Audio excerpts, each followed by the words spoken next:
Tonight's speaker with a message for us and our students. I'm sure many of you will recognize having been here. His name is Jan Hutchins. Jan was born in the Danville, Illinois projects, raised on a farm in Wooster, Ohio, graduated from Yale, spent 20 years as a sports and news TV anchor in the San Francisco Bay Area. He ran community PR for the San Francisco Giants, produced an Emmy Award-winning children's program with Joe Montana and Ronnie Lott, served on the council and was mayor of Los Gatos. He now runs SocialAgenda Media with his beautiful young Ukrainian bride. Jan's literally been there and done that, and his speeches offer perspective and insights available to someone who's lived so many different lives and seen through so many different eyes. Please welcome Jan Hutchins.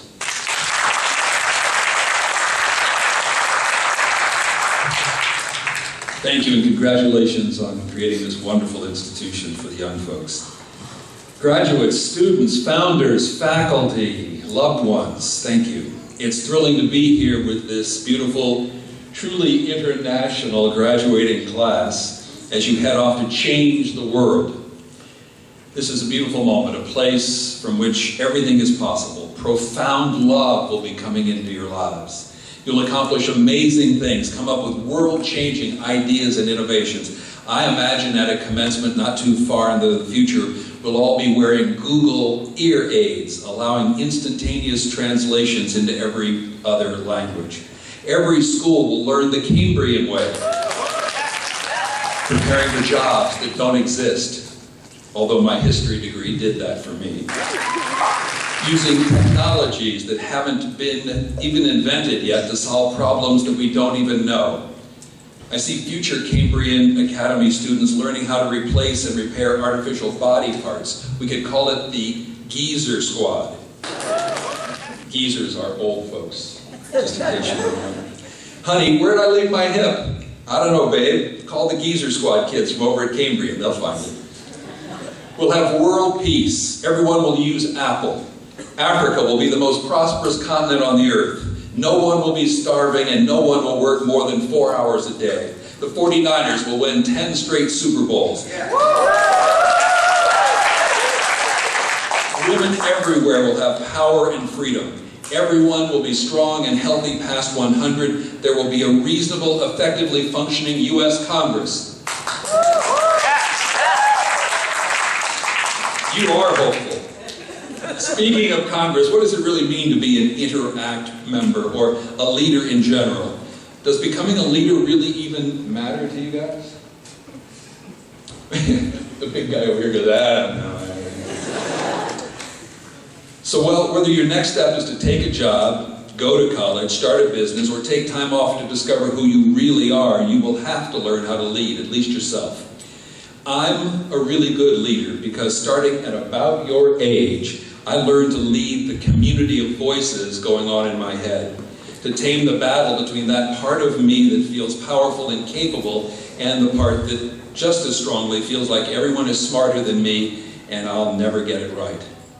And I can't forget the earnest Boy Scout, straight-A image I cultivated to hide the fat, frustrated reality that I was living when I was about your age. I still remember the very moment when the frustrated, overweight, afraid to even talk to a girl, 17-year-old me, wandered into a bookstore and, wondering what yoga was, picked up a book. I opened it and my eyes fell on a passage that said that having nervous habits like biting your fingernails, mine were gnawed stubs at the time, is a sign of unconscious fear. Unconscious fear. My life changed at that moment. I became aware that there were things going on inside me, things I wasn't even aware of, that were controlling important aspects of my life, and even more disturbing, what I was trying to hide was obvious to others. I'd been trying to stop biting my fingernails and binge eating for years. What if, I wondered, I just admitted how scared I was rather than trying to hide it? Would that cause the fear to lose its control over me? Amazingly, the acceptance shifted my relationship with fear from foe to friend. I was able to stay conscious when I was biting my nails and binge eating. And here's the best part, life started to respond. The job I had that summer required I clean old burlap feed bags. They so irritated my allergies, I sneezed and sweated all day. Too tired to eat much lunch, and because I was playing baseball every evening, by the time I got home I was too tired for dinner. I struggled through that schedule all summer, and as is often the case with struggling, received a great gift. I lost 30 pounds that summer. When I went back to school for my senior year, girls started talking to me. I not only made the baseball team that spring, I was chosen captain, made all conference, and we won the championship. I accepted a scholarship to Yale and have never looked back. I want you to see the pattern. Awareness, conscious choice, persevering through the challenges that life offers leads to accomplishment and fulfillment. Despite all the inequities and issues in our world, I stand here and look around and see bright futures. These kids have got it. I appreciate this existence in which the experience of living is even possible. I'm aware that what I say at today's commencement could inspire us to make more conscious choices in our lives, live better lives. And I know if we choose to be aware, conscious, and brave enough to withstand and adapt to whatever challenges life offers, that we will become leaders in our homes, families, careers, communities, countries, universe. By the way, managing this inner condensation, being aware of the effect of your attitude on everything, never ends. In the Jewish holy book, the Talmud, it says, we see things not as they are, but as we are. This world is not as scary as it might seem right now. Be happy, don't worry. Learn to navigate your fears and ride the waves of change. You will have ups and downs. Right now, I'm replacing my fear that this speech won't be good enough to inspire you with noticing just how great I feel at the age of 64. I'm optimistic as a teenager with my whole life in front of me. I'm recognizing it's the result of a commitment to exercise and health that I've held on to my whole life. And I'm thinking, for the third reason, how grateful I am to be married to such a hot young genius of a woman, Olechka. Really, she's beautiful. You know, they say a man needs 4 things in life, and you'll know this, I'm sure you already know this one. A woman who loves him completely, a woman who challenges him, a woman he wants to make love with all the time, and for the 3 of them to never meet. In my case, all 3 meet in one package. Thank you. I'm a better leader not only because I feel love, but I'm also fiercely challenged by Olechka. And I'm willing to listen, however reluctantly at times, to her advice and perspective. In fact, studies show that most leaders who fail do so not because they don't work hard or aren't smart, but because they overestimate their abilities and rely too much on what worked before, what they believe are their strengths, instead of constantly learning and adapting to the new situation. In fact, the Center for Leadership at the School of Business at Dartmouth is built on the premise that effective leadership starts with intimate knowledge of self. For a leader, consciously choosing how to think and choosing what to think about is crucial. They consciously choose what they expose themselves to. They seek out inspiration. They find mentors who've already done what they want to do. They immerse themselves in nature and art. They invite conflicting opinions. They don't just allow the babble of pop culture and the programming of corporate media to fill their minds. An example of this is a book called Pronoia. The author, Rob Brezhny, defines pronoia as the opposite of paranoia, which is the fear that something is out to get us. Pronoia, instead, is the understanding that the universe is out to help us. It says, become aware, and listen closely to this. Let me turn this way so I can see you too. Listen closely to this part. Life is always giving us exactly what we need, exactly when we need it, especially the so-called problems. That's where we learn. Aware of this, we can then consciously choose to act as if the universe is a magnificent miracle created just for our amusement and illumination. Life is fun, something with which to play. Pronoia asks us to notice that secret helpers are working behind the scenes to assist us into turning into the gorgeous masterpieces we were born to be. Look around. Today is a perfect example.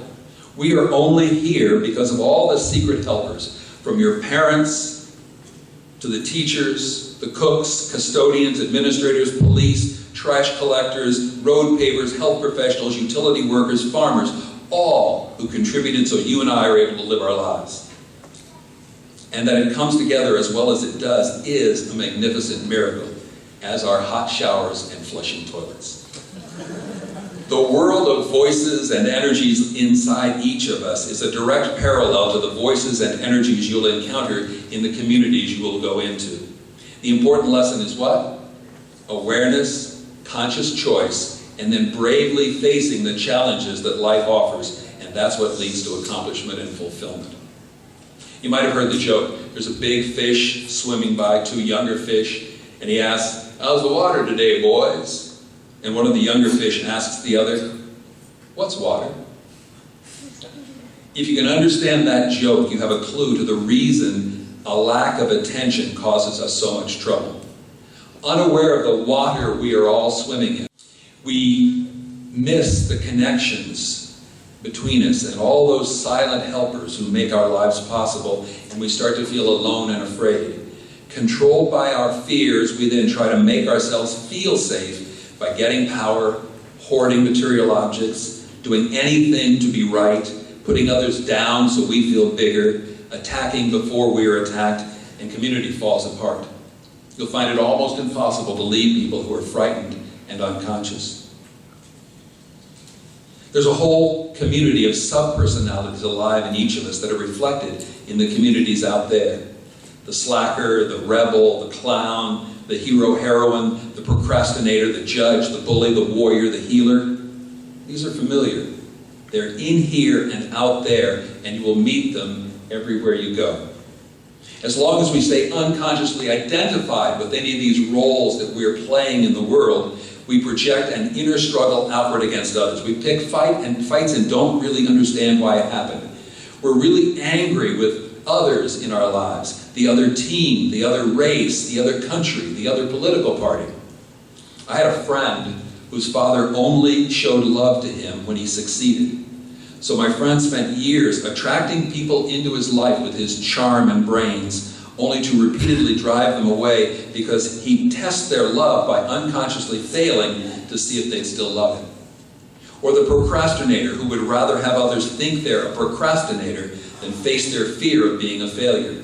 As is always the case, the refusal to face a fear leads to anxiety and shame.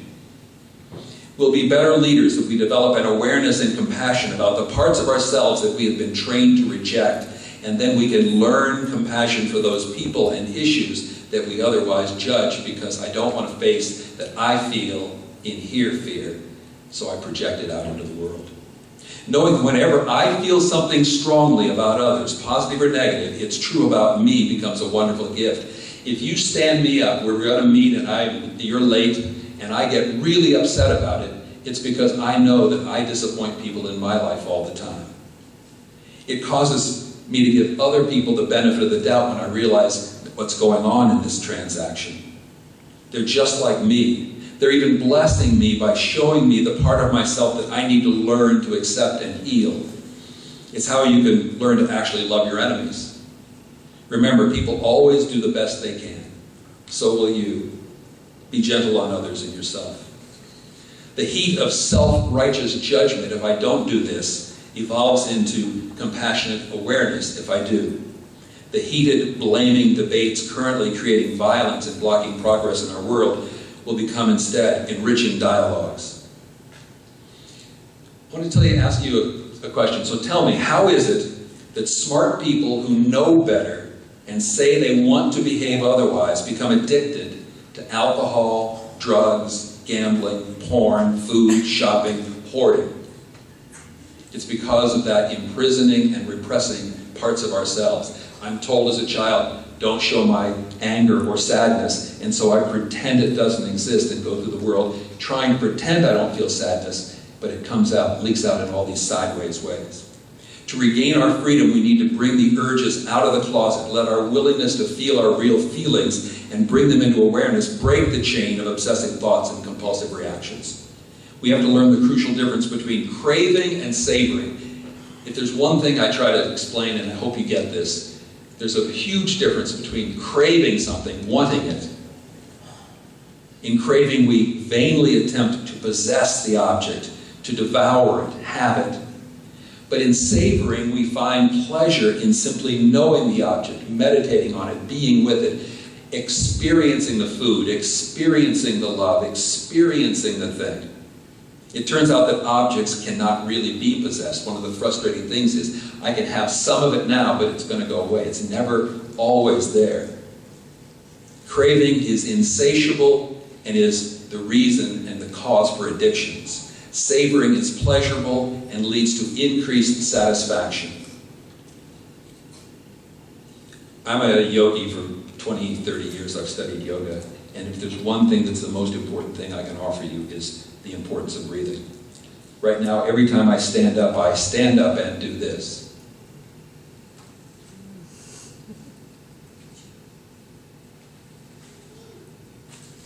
Time stands still. I come awake. I fill myself with good energy. I stretch to my real height. One of the things I notice as I start to age is my body wants to do this. I'm going to fight it for as long as I can. I'm going to be the tallest old dude in the world. So allow yourself to breathe and relax in the face of anything that comes up for you. Just enjoy whatever is happening as best you can. Savor every moment of your life.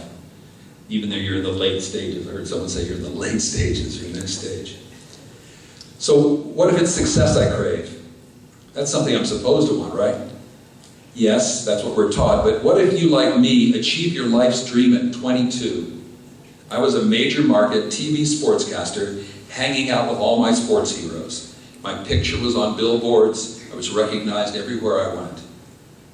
Not only did I get in free to the games I loved my whole life, I got to be on the field, in the dugout, in the locker room. I got to see my heroes naked.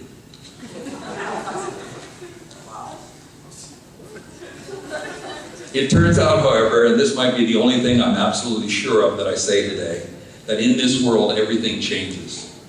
The ancient Greek Heraclitus claimed that life is like a river and we can never step into the same river twice. It constantly changes, and so do we.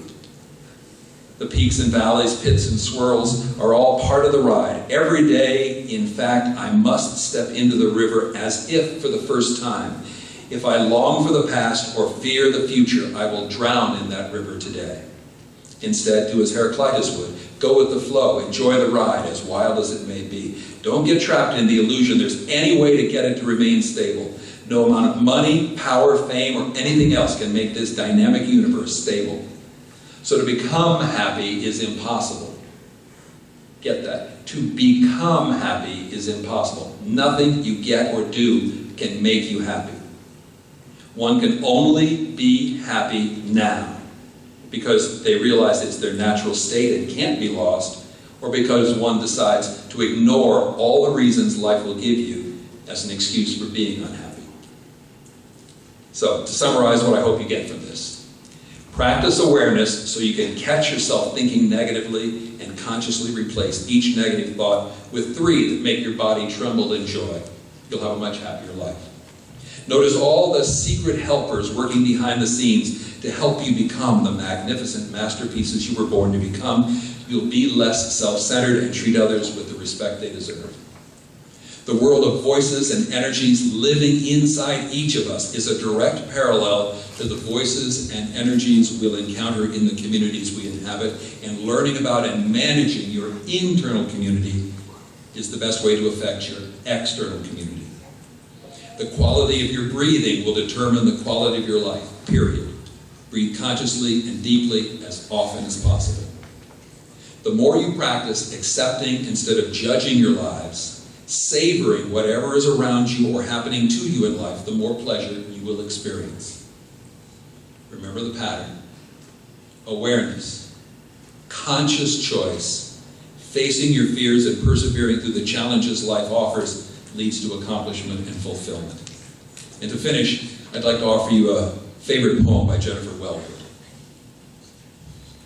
Willing to experience aloneness, I discover connection everywhere. Turning to face my fear, I meet the warrior who lives within. Opening to my loss, I am given unimaginable gifts. Surrendering into emptiness, I find fullness without end. Each condition I flee from pursues me. Each condition I welcome transforms me and becomes in itself transformed into its radiant, jewel-like essence. I bow to the one who has made it so, who has crafted this master game. To play it is pure delight. To honor it is true devotion. I honor you for graduating, and last but not least, remember, my wife is a babe.